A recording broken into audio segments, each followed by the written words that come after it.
Massive thank you as always to our top tier patrons Sarah Turner and Alexander Lashley. It's Not Just In Your Head is hosted by psychotherapist Dr. Harriet Frodd, addiction and substance misuse disorder counsellor Ikoi Hero, and myself, editor and producer Liam Tate. This podcast is entirely funded by listeners, and as the famous meme states, we are critiquing capitalism because we are forced to participate in it in order to survive. So if you can afford to support the podcast, then your contribution will ensure that we can keep making this show. However, if you can't, then please just tell your friends about us, leave a review on Apple Podcasts, and follow us on social media, Twitter, Facebook, Instagram, TikTok, Reddit, and YouTube. In the mental health field, too often, we've made it seem as if it's just in your head. The landlord can hijack the rent by 20%. That impacts people's mental health. We can have a profit-driven mental health care system if we want our people to be connected and healthy. We are pleased today to have a guest named Joel Stern, who is an avid reader of what is wrong with psychiatry and psychology and psychotherapy in the United States. I'm going to be asking a few questions to get us started and then on with the discussion. The first question is, how do you basically regard the whole concept of mental health versus mental illness, Joel? Well, of course, that's a very broad question. And let me just say at the outset that I don't have a professional background in psychology, sociology, or other social sciences. I'm a retired translator. I worked as a freelancer and a government translator for many years. However, I do have a strong interest in human behavior and fields that explore it, such as anthropology, psychology, sociology. And I've tried to read and compare various points of view on these subjects. So to answer your question, I have a difficult time wrapping my mind around the idea of mental health because I still don't understand how thoughts or emotions can be categorized as sick, dysfunctional, toxic, what have you. Yes, there are certain brain conditions or diseases such as Alzheimer's that will affect thinking, but in the vast majority of circumstances, I don't believe that it makes much sense to describe thinking or behavior as sick, except in a very metaphorical sense. Now, here I'm borrowing from such luminaries as Thomas Szasz and Peter Breggin. And in the course of our discussion, I will certainly mention other people who have influenced me. But that's my basic position regarding the concept of mental health. Well, that's a really important position because I think one of the things that has affected this whole discussion is psychology and psychiatry's attempts to be, quote, scientific in a field of human distress, which is not a scientifically provable field. And the idea of what is healthy is a very, very strange idea. To me, healthy means able to connect with other human beings in a way that is considerate and thoughtful. However, that's failure to do that is not what I would call a disease.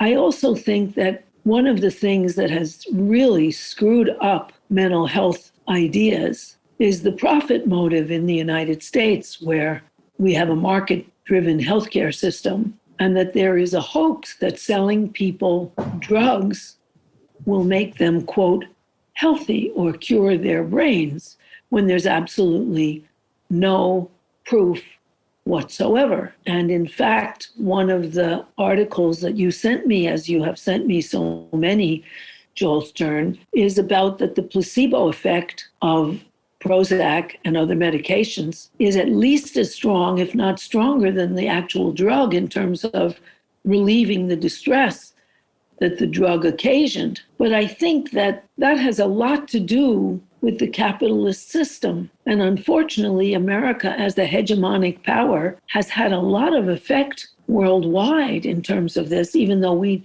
are only 6%, well, between 5 and 6% of the world's population, and we take 66% of the psych drugs because they're sold so widely there. And I wondered, what are your feelings about this, and what could people do to address their mental distress? Again, these are very important and, endlessly debatable questions. But I want to save the effect of capitalism on the so-called mental health industry for later. I want to further go into the concept of mental health and not just discuss theory, but examples from real life. Let me give you an example of what I mean.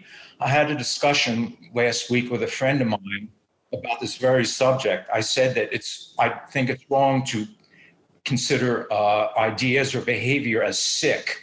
And she said, well, what about Jeffrey Dahmer or serial killers? Aren't they sick?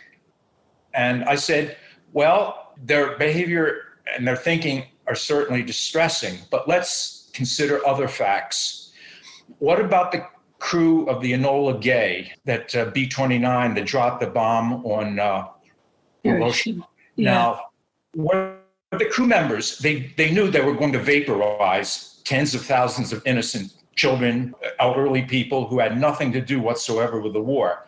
Are these people, the crew, who knew deliberately that they were going to snuff out these lives, can they be considered mentally ill? Or is their behavior normal only because they were given state-sanctioned orders to perform this operation? Another example, Jeff Bezos. Obviously, you all know who he is. He keeps his workers in unsanitary conditions, treats them like robots. They get COVID, they die. He spends $500 million on vanity project flying into space. Is this man who is responsible for the deaths and humiliation of his workers, is this someone who's mentally ill?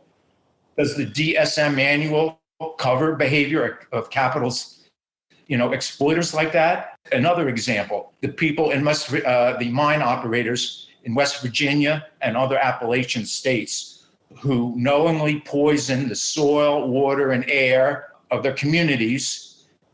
They're not totally ignorant of the consequences of their behavior. Are these people normal in a capitalist society? Yes, because profit is, a legitimate pursuit. And they're responsible for countless deaths, but serial killers such as the son of Sam or Ted Bundy, who might snuff out a few dozen lives, they're hospitalized or executed.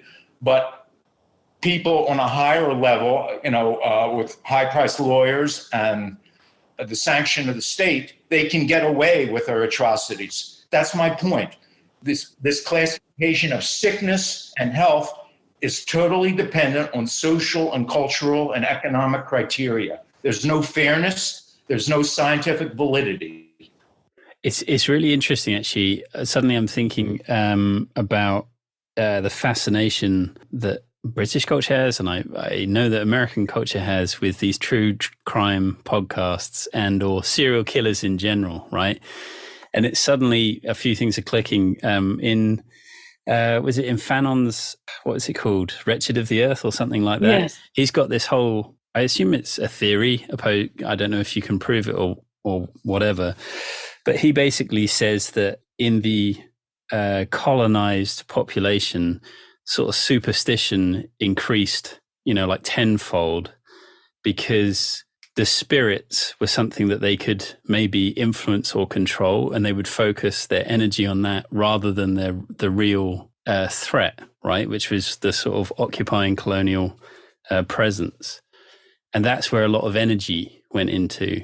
And so suddenly I think in your explanation of things just there, that maybe that focus on serial killers is a sort of systemic symptom of exactly what you're saying. The larger players are doing exactly the same thing, just murdering people indiscriminately through the pursuit of profit.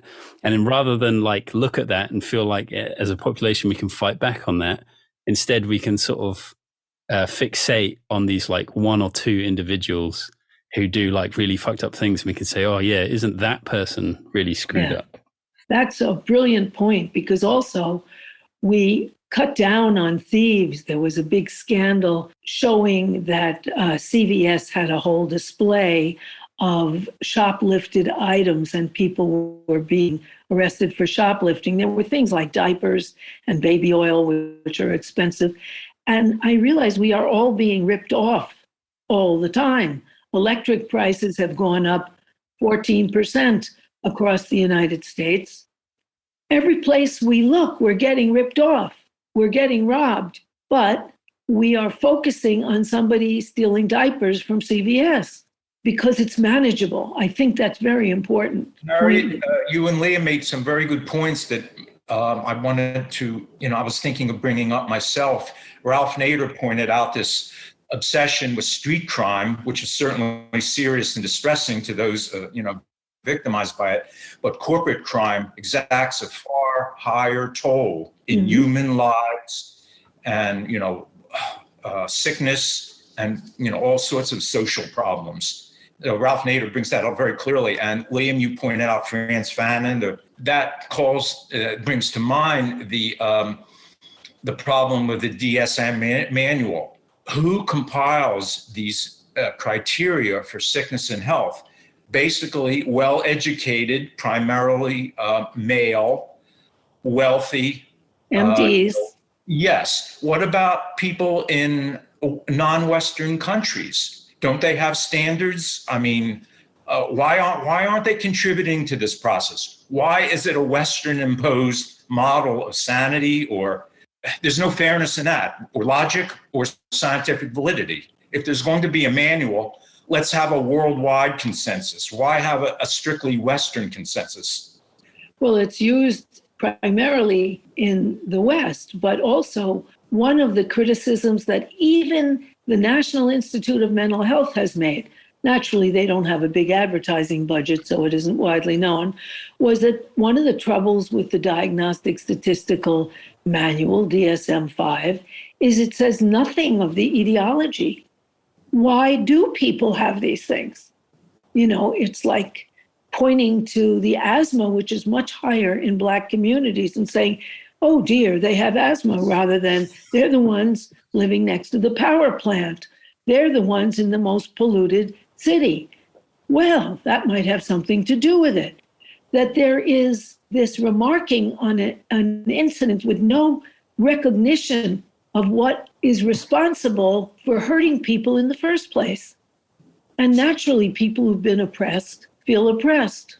Duh, Is why, going back to something that was mentioned right at the beginning there, what is the desire of these practices to be seen as scientific? I know that was sort of like one of Freud's things, wasn't it? Was to make this, to make psychotherapy appear to be, I assume it's to do with respectability, to be taken seriously. I mean, there is also, you if you are treating people, you do need some kind of evidence. I mean, to a certain degree, science is, trying to, prove claims. The so-called mental health professionals are not immune to the temptation of status seeking, money. Oh, sure. Absolutely. Big pharma certainly prove this. They want to be seen as respectable, authoritative. In fact, I've talked to some therapists. They tend to have a very high opinion of their abilities. I think it's unjustified, but a lot of them are very paternalistic. Look at Freud with his concept of penis envy. Do women really feel that? Or does that, did he just concoct this to justify his, harebrained theory? That's just one example out of countless others. Yeah, well, I think that's right. And I think, look, Freud's development of the unconscious is a huge contribution. His discussions of gender are not. As a Victorian male, he really played up the importance of men and penises. Most kids care about breasts, milk, mommy. They don't care that much about penises. And in the Victorian era, they didn't even see them unless their fathers were molesting them. And the research that they've done now shows all kids want both. Boys and girls both want to be both. And that's reasonable. They all want everything. But he was a product of the Victorian era. Yeah. So the key thing is this idea of evidence, right? And Yes. so the tricky bit becomes like, how do you know that the thing that you did was the thing that made the difference? And that seems to be a recurring theme, presumably throughout various different therapies, whether that's psychotherapy or psychiatry. So in regards to the psychotherapy, essentially, as far as I understand it, it dates back to what we do as humans, which is we talk things out. So it becomes very difficult to pin experiments, scientific, rigorous experiments to what are, potentially just sort of fluffy things. Whereas I assume with psychiatry, because it was sort of running in parallel as a form of care, if you like, that by using medicine, potentially you could be a lot more objective or thorough or scientific or evidence-based. But reading, various articles that I'll put in the show notes, there's Counterpunch and Mad in America and all those kind of websites. There's a statement, psychiatry is not something good that needs minor adjustments. Rather, it's something fundamentally flawed and rotten based on spurious premises. I've said that wrong. And devoid of even a semblance of critical self-scrutiny. It is utterly and totally irredeemable. Now, granted, that's one person's opinion, but they have extensive experience and they write as such. It's a pretty strong statement. So do we want to get into reasons, Joel, Harriet, and maybe Ikoi playing the role as the rebuttal? To make a couple remarks in regard to what you just said. Thomas Saz, one of my intellectual mentors, he wrote a book called Psychiatry, the Science of Lies. The basic premise of biological psychiatry, at least, is flawed because apart from certain brain diseases, thinking and behavior are mistakenly only metaphorically classifiable as sickness. So if you start off with a fundamentally flawed premise, everything that comes after that, as plausible as it may seem, whatever scientific language it may use, it can't be based on reality.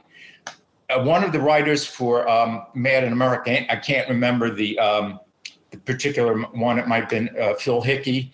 He said that psychiatry is a gigantic cargo cult. If you're familiar with the concept of cargo cult. No. What is it? Well, during the Second World War, when American airmen and naval personnel served in the South Sea Islands or New Guinea, the natives would observe these personnel, they're flying their airplanes, bringing in their ships. And after the Second World War, the native peoples tried to imitate the equipment of the American or British or other allied troops by building wooden models of aircraft or ships or airports. But these weren't real functioning facilities. They were just imitations that couldn't work. So the author of this article compares psychiatry and the mental health industry in general to a cargo cult, which uses the language of science, statistics, but it's not a legitimate pursuit because the premises are all flawed. I think that is a brilliant metaphor. I think so too. We can't call it a science in the traditional Western sense of verifiable trial and error. No, you can't. That's my core view of the whole subject. However, one can that these drugs change behavior. They numb people, they have other effects, but to cure anyone, there is no proof that it cures anybody. In fact, there is proof of side effects, but that's all. And so that it is a bogus science, and it's also a pharmaceutical hoax to sell drugs. 1 in 5 Americans take some form of psych drug, and 1 in 20 American children.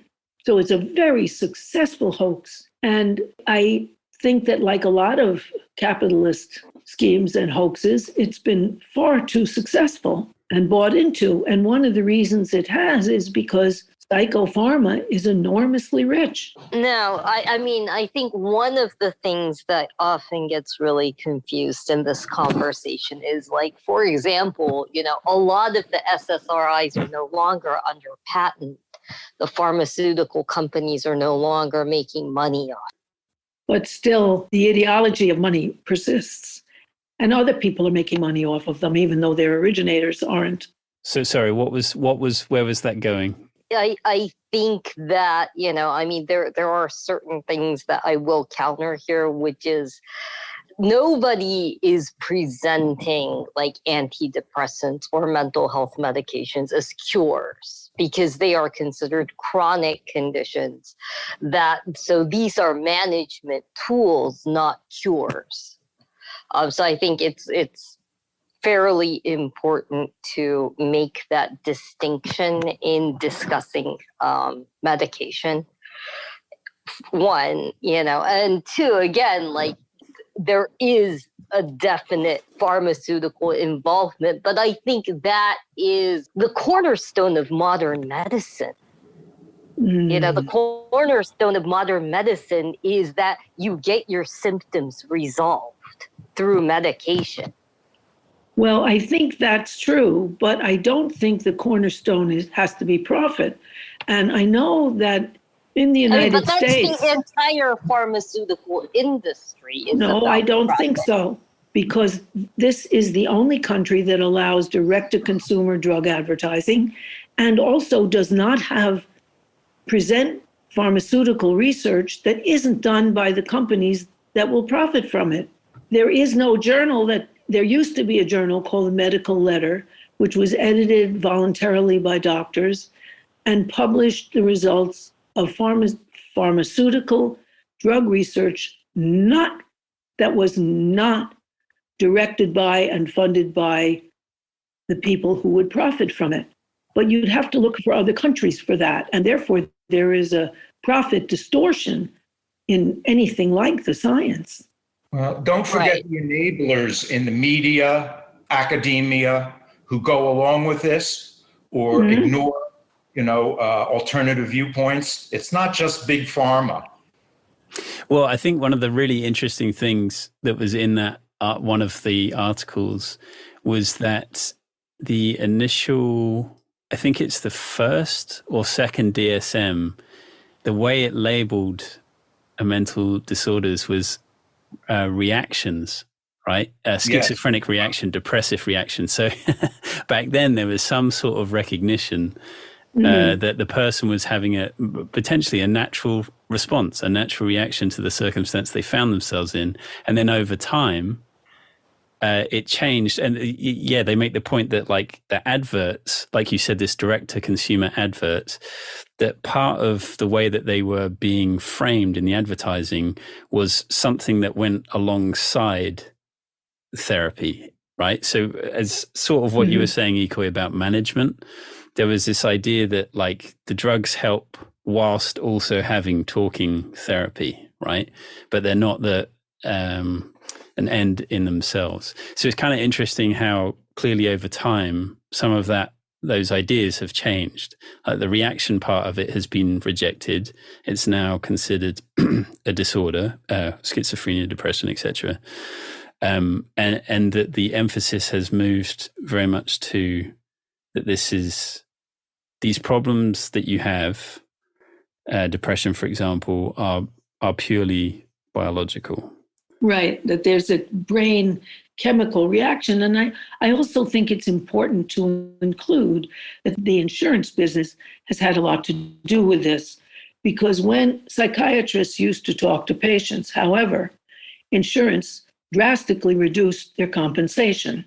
So now they have every inducement. And here I have talked to several psychiatrists about this, not hundreds certainly, but several, where they used to see a patient and get their $300 an hour. Now it's more like $1,500. Now they won't get that from insurance. So they see 4 or 5 patients in an hour, give them 15 minutes or less, talk about their medication, renew their prescription, and that's it. So that any discussion is precluded by insurance compensation, so that you have money molding treatment on every level. And psychiatrists do say, oh, you're depressed? You need Prozac. You need Paxil. You need whatever, as if that will cure you. But of course, it never does. It isn't, this will never cure your depression. But maybe it'll numb you down and make it a little easier to get along. Maybe it'll slow down your reaction time. Whoa. That would be a different statement. Point out that there are certain, I guess you would call it branches of the mental health industry, electroshock, this new therapy, so-called therapy, transcranial magnetic stimulation, if I'm using the right term. They claim to be a effective, permanent cure for all these so-called mental disorders. There's no management. If they cure you, you don't have to take drugs anymore. And that's how they advertise themselves. No, that's truly frightening, because electroshock therapy doesn't work in enormous numbers of people who just lose their ability to speak or other things. Transcranial magnetic stimulation is very, very different from electroshock therapy.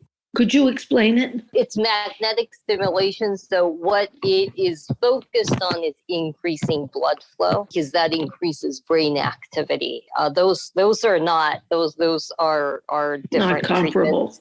Yeah, they are not comparable. And again, what individual facilities may advertise, I've personally never seen it called a cure. I have seen. You may have. I'm not saying that, I'm saying that, as with any advertisement, are there people that are always going to, overclaim the benefits of any treatment that's part of advertisement to a certain degree. But I know providers that offer it, they do not call it a cure. They call it is a different option that people have. But none of them call it a cure. Can't take certain aspects of, people maybe advertising, a certain thing and say that is the generalized way of looking at something.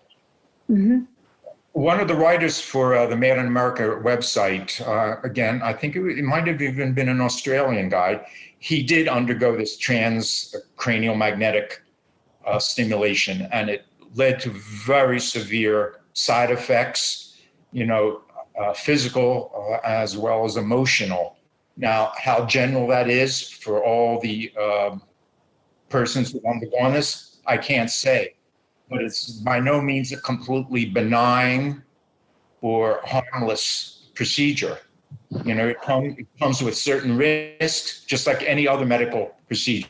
Right. I would be very absolutely. wary of these the claims by the manufacturers of this device or ECT or any other manipulative treatment. Yeah, well, they don't really have a way of testing this to show, and they don't really understand. They say you have a brain disease or that you have a chemical imbalance, which is crazy, because every feeling you have, every experience you have changes your biochemistry and therefore your brain chemistry. So this is hokum.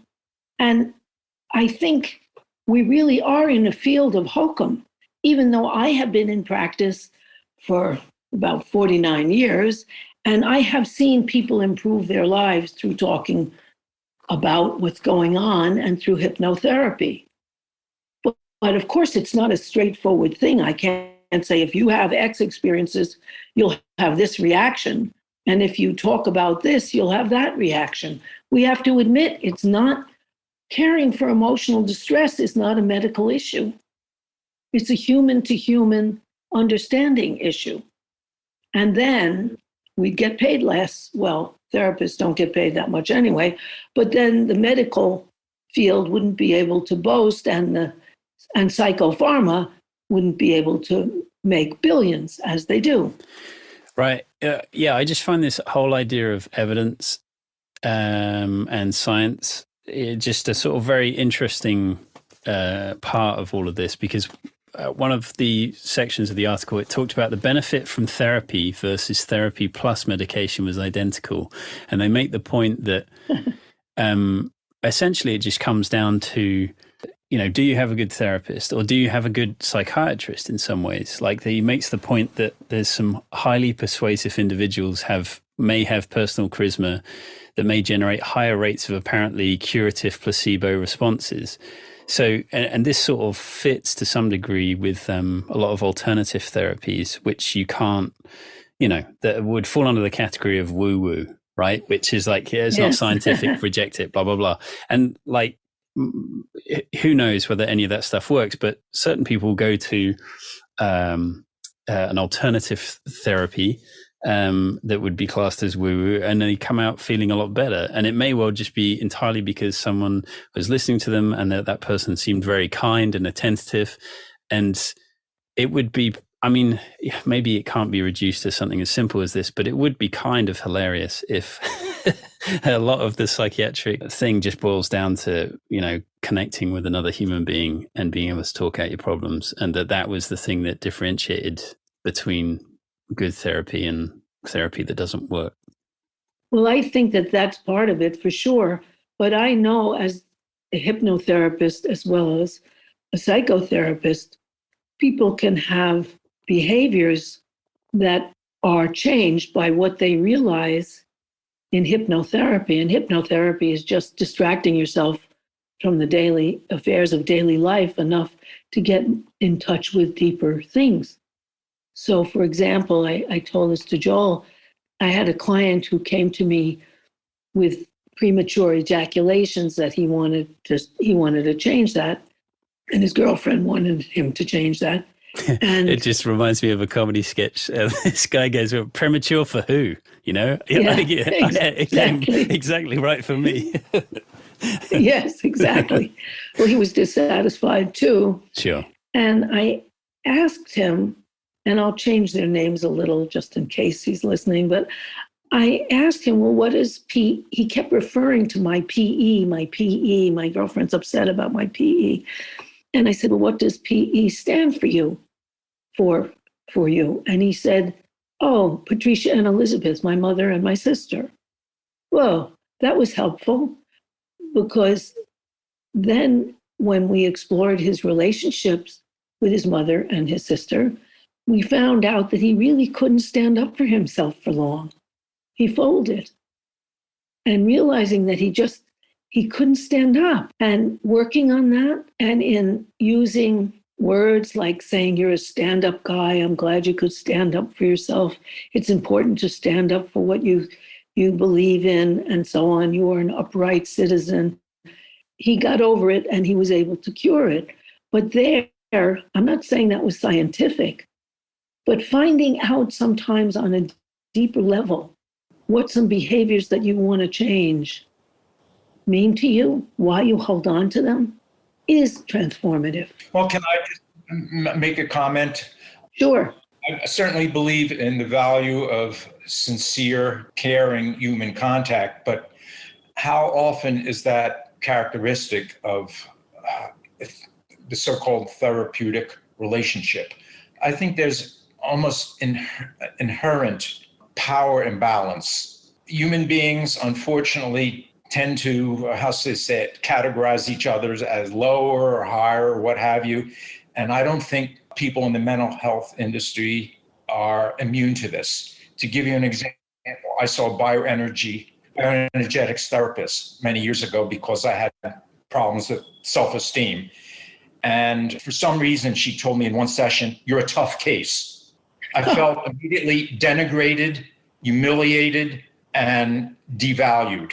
I gave it up right then. I decided never to see a therapist again because I saw she had no reason to say that. How can a trained PhD in psychology tell a client something so denigrating? This is a real problem with the whole field, the problem with the whole field. If there's going to be some kind of treatment of emotional distress, I think there should be non-judgmental, peer self-help groups. I don't believe in this authoritative, top-down relationship of expert to defective client. I think that's a good idea. You know, one of the things they do to counter that in France is if you are a therapist, a psychiatrist, or anybody in the field of, let's call it quotes, mental health, you have to be in therapy for 5 years. You can take then 5 years off, and then you have to go back in your own therapy so that you can know what's you, and you can have the humility to face that problems are not your clients alone, but yours. It's Freud actually said, physician, heal thyself, you know, and he chose as his analysis, his psychiatrist, no, his therapists, his psychoanalysts, people who had been through psychoanalysis themselves and benefited. And that would be something of an antidote to the hierarchical notion that some people in the field have, the humility to know this is you too, honey. Let me ask you a question to all of you. Do psychiatrists, licensed social worker, clinical social workers, professors of clinical psychiatry, whatever you want to call these people, do they have a superior understanding of human behavior? Who gives them this authority? How did they arrogate to themselves this power? Why not give this authority to cultural anthropologists who have a very broad understanding of human culture? Why not give this authority to philosophers who, you know, spend their lives in, investigating cognitive processes? Why are psychiatrists and other so-called mental health professionals given this power? Who granted it to them? Well, you know, was it? I mean, how did it arise, and why is it continuing despite all the fallacies and proven failures? I don't understand this. Well, we live in a hierarchical society where, according to Althusser, authoritarian families, authoritarian religions, and authoritarian education prepare people for the lines of dominance and submission. And so when other people assume authority, they assume submission. Look at this adulation in the United States, which ostensibly had a revolution against this, the adulation of the Queen. And How dare you? Yes. And the British spending $100 million a year maintaining this group of people. And in the United States, we're worse than England, at least in the Independent and in the Guardian. In Britain, they covered the demonstrations against this and the arrests, but not in the United States. Why do people do this? Why would they adulate somebody they pay for when they're losing £1,000 a year on average, every single British citizen, because of the inflation and other problems in England? I mean, wow. Why do people do that? I think it starts in school. I think, I think we've maybe mentioned this before, but, Ikoi, you've mentioned this keyword compliance, and that's really the meta lesson of school, isn't it? It's that you must, be good, obey. And so when you have that sort of on an institutional level, this sort of mass compliance, it then just sort of, that is life then, it snowballs from there, basically, that there is a teacher and that they know better, and you're supposed to just sit here and take it. And not use logic. I have a dear friend, a very dear friend, who grew up sort of as a street urchin. His parents were very depressed, so he climbed out the fire escape and hung out with the other kids on the street till all hours of the morning. And he was from a religious Jewish family, an Orthodox family, and he knew Yiddish from home. He didn't speak English at home, and he knew Spanish because he basically hung out a lot with the Puerto Ricans down the block, right down the hall from him. because they were nice to him and they were home and they were lively, nice people. And he only spoke those two languages. So when he got tested at school, he obviously didn't do so well since he didn't know the language. And so they put him in the dumb classes. And then when they give standardized tests in fourth grade, it turned out he was a genius. And at first, of course, they figured out he was cheating. They figured it. But then they kept testing him and he was a genius. So he got a scholarship to the yeshiva, the religious school. And his parents were so flattered. It was such an honor. And he had been used to really operating on his own, a real street kid. And in the religion class, the guy was talking about the religious stuff they talk about. And he said, wait a minute, that don't make sense. And, so he got sent to the principal, who was a rabbi. And the principal said, Alan, why are you here? And he said he was talking this stuff. It didn't make it. And the rabbi hit him across the face. So he hit that rabbi right back across the face because his father had said to him, don't go looking for trouble, Alan. Anybody whops you, you get him back, right?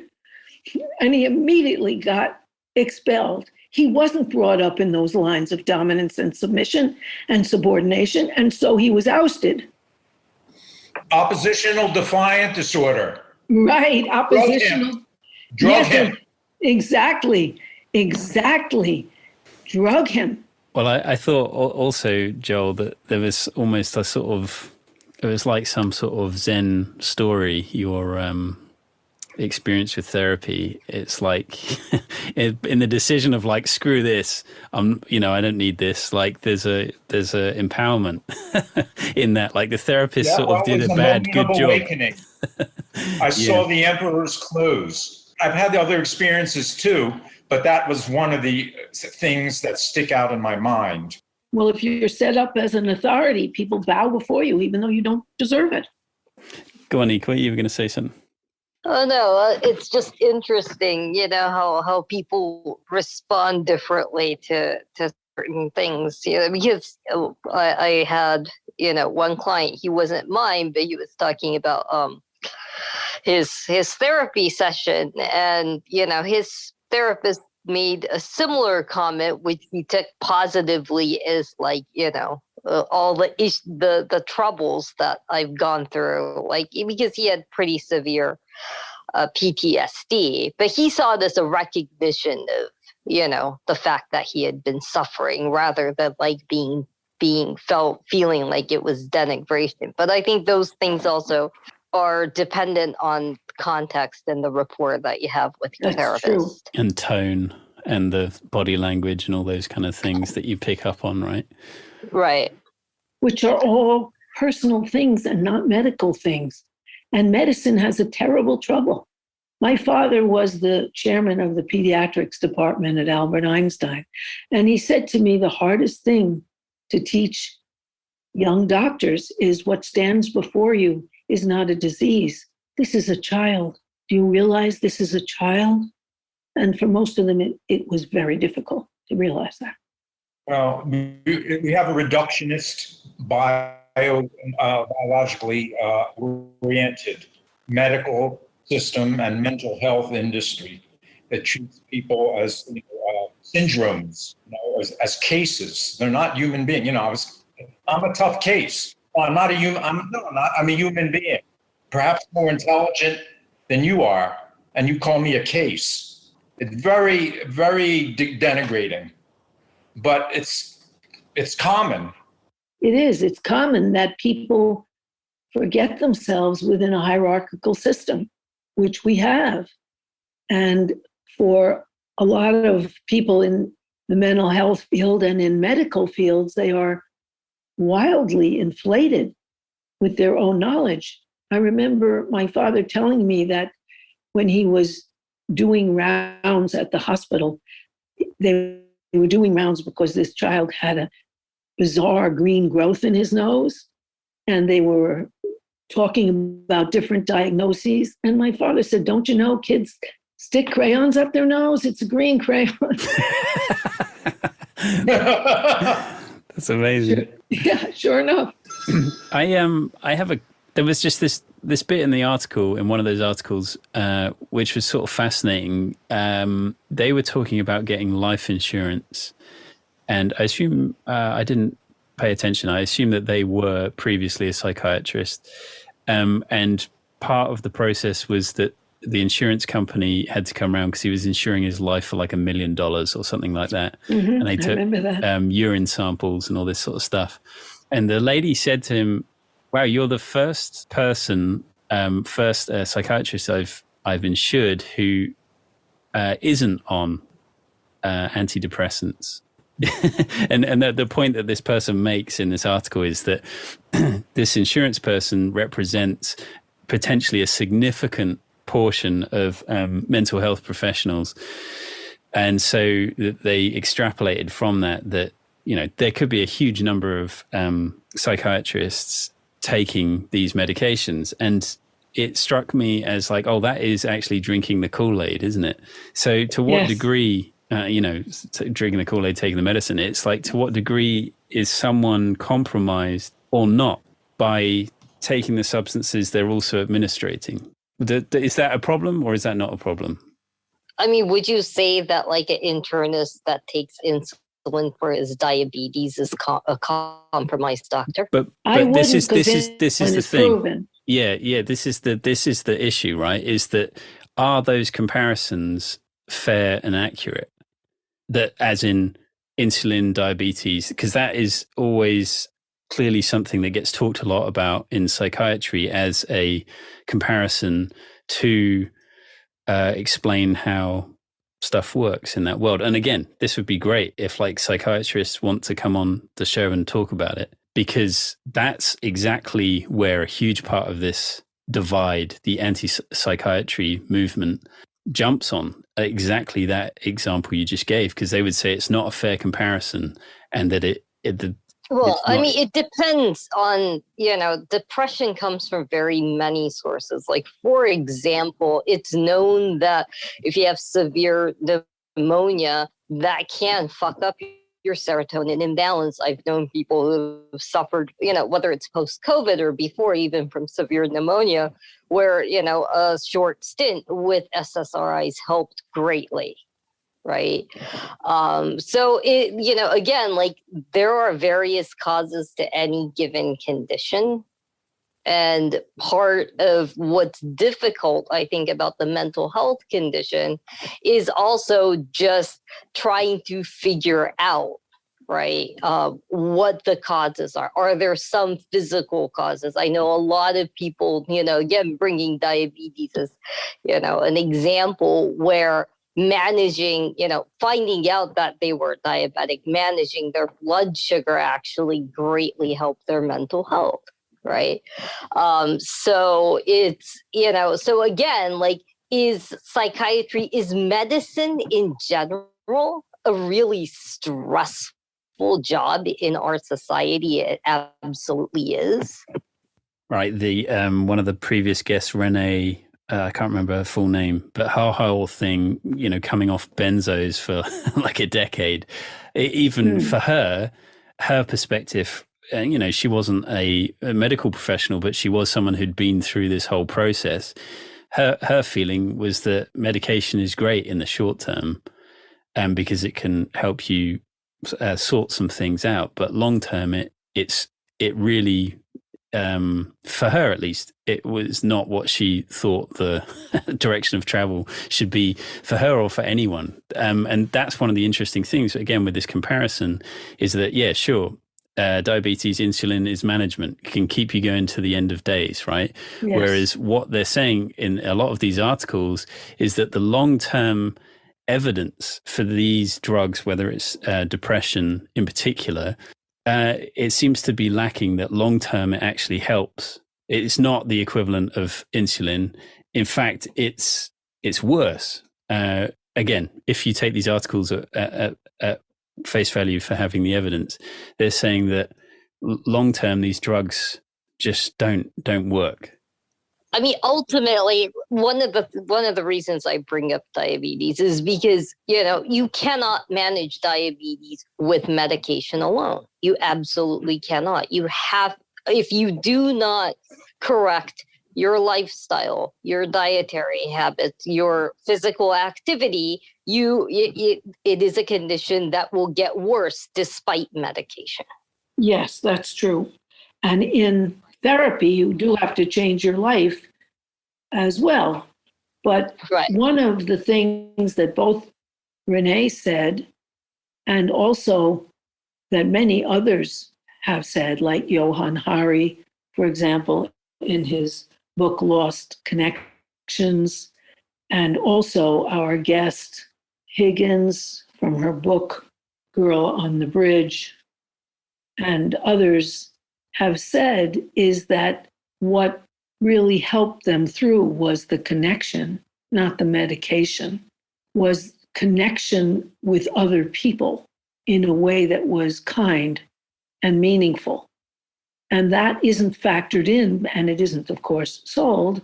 And going to a psychiatrist doesn't necessarily give you that at all. And going to a therapist sometimes doesn't either. Well, it's just something that you have said before, Ikoi, which is that part of the reason to err on the side of caution, to be somewhat ambivalent / putting your foot in the pro-medication camp, is just that giving people options is the most important thing, right? And there's definitely a question here about stigma, because it goes both ways, right? Like, as one of these articles makes the point that there was this well-intended attempt to destigmatize mental health, but when you have a sort of biological basis for your diagnosis, actually what that does is it actually stigmatizes people more, because it's like there's something wrong with that particular individual. They're genetically screwed, and then you get into eugenics, right? so there's a stigma there, but there's also a stigma that happens with this stuff. There's a stigma to vulnerability anyway, whether physical, mental. We are a society that hates the vulnerable. So I don't necessarily think that making it physical makes the stigma any better or worse per se in a society that says that vulnerable people are, disposable people. Right. Yes, that's a capitalist value. Everyone has to be in the commodity process, but we don't have those values here. Yeah, and there is a quote to maybe close this out. The director of the National Institute of Mental Health from 2002 to 2015 acknowledged, whatever we've been doing for 5 decades, it ain't working. And when I look at the numbers of suicide, the numbers of disabilities, mortality data, it's abysmal, and it's not getting any better. Mm-hmm. Yeah, because the society is collapsing. American empire is collapsing, and people are in trouble. But I do think that this is a really important discussion, and I am grateful to you, Joel Stern, for bringing these issues up. Well, it's very stimulating. I enjoy. I'm not dogmatic. I'm just a layman trying to understand the world around me, and I'm willing to be proved wrong. A massive thank you, as always, to our VIP patrons: Rebecca Johns, Bruce Rogers-Vaughan, Alexander Lashley, Sheena Belmas, Seamus O'Connell, Alex Placito, Wig Shaker, and Ethan Spammin. If you have enjoyed anything you've heard Harriet say in this program, you will definitely enjoy Capitalism Hits Home, which is a solo program that Harriet does through Democracy at Work, which is a worker-owned cooperative that produces other great programs such as Economic Update with Richard Wolff and the Anti-Capitalist Chronicles with David Harvey. I can't recommend enough that everyone also listen to Capitalism Hits Home if you enjoy It's Not Just in Your Head. And you can hear more from Harriet on her radio show called Interpersonal Update. It's on Wednesday afternoons and in the WBAI archives.